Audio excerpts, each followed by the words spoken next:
Hi everyone, day 17. Jill sent me a very nasty text message last night basically telling me to F off, and since then I've had no correspondence with her. The plan was for her to be assessed, as she desperately wants to leave. They've decided to assess her. Originally it was supposed to be this morning. Two psychiatrists to decide legally whether they were going to section her or not. I don't know if I'm assuming you have sectioning in America and other places around the world, but if you don't, basically what it means is that for their own safety and safety of others in some cases, medical professionals can prevent somebody from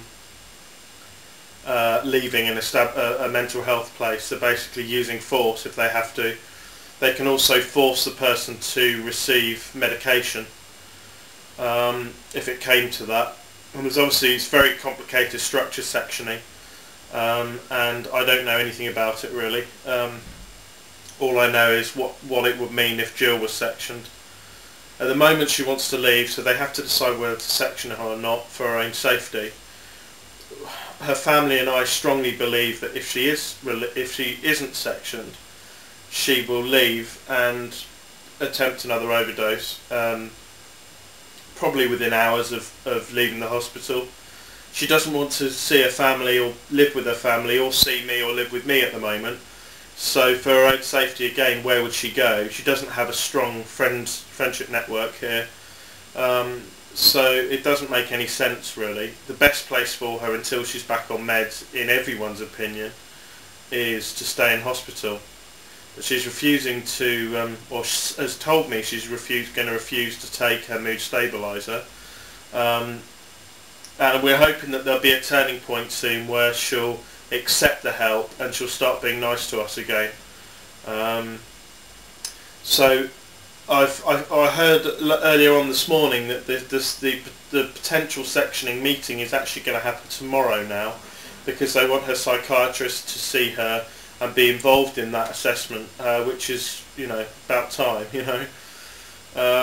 So tomorrow they will make a decision, being day 18, whether she will be sectioned or not. If she is sectioned, it's not going to do her head any good, because she already says she feels like a prisoner. It will probably drive her to attempt some form of suicide again. But we have to think of the greater good, and the greater good is that she'll get back on medication, even if she has to be forced to have medication. Jill will not get better until she is back on medication. It's as simple as that. So the more she resists, the further action they have to take, really. And I hope that one day when she watches this, when she's back on the meds and she feels better, she'll understand why we're being so insistent, and it's not just me. She thinks that I try to control her. It's not just me, it's her family know this from their history with her bipolar. The medical team know this. She has to get back on meds, and I found over the last 24 hours some comments of that people have posted really helpful. Somebody posted a comment, I think it was on day 15, that the reason she can't accept help at the moment from her family is that she's so low that she doesn't actually believe that anyone could love her when she's that down. And I found that really, really encouraging, because I hadn't really thought like that. But there is still a huge question in my mind as to whether I can cope with this and whether I could ever go through this again. I know that Jill's mum currently is a bit poorly. She hasn't gone into detail as to what exactly it is, but I'm pretty sure it's the reason behind it is the stress of what's going on. I'm sure my blood pressure's up at the moment. I'm trying to remain calm, and I haven't changed anything in the house or moved any of her clothes or packed anything, because I haven't accepted in my mind that the relationship's over, but I don't know if I could go through this again. I mean, there'll be people watching this that have been through it, maybe not to the lowest point that we have. I mean, 3 suicide attempts now are now being ignored, where the people have gone through that and come out the other side, and it's happened again and again with them. I'd love to hear from them.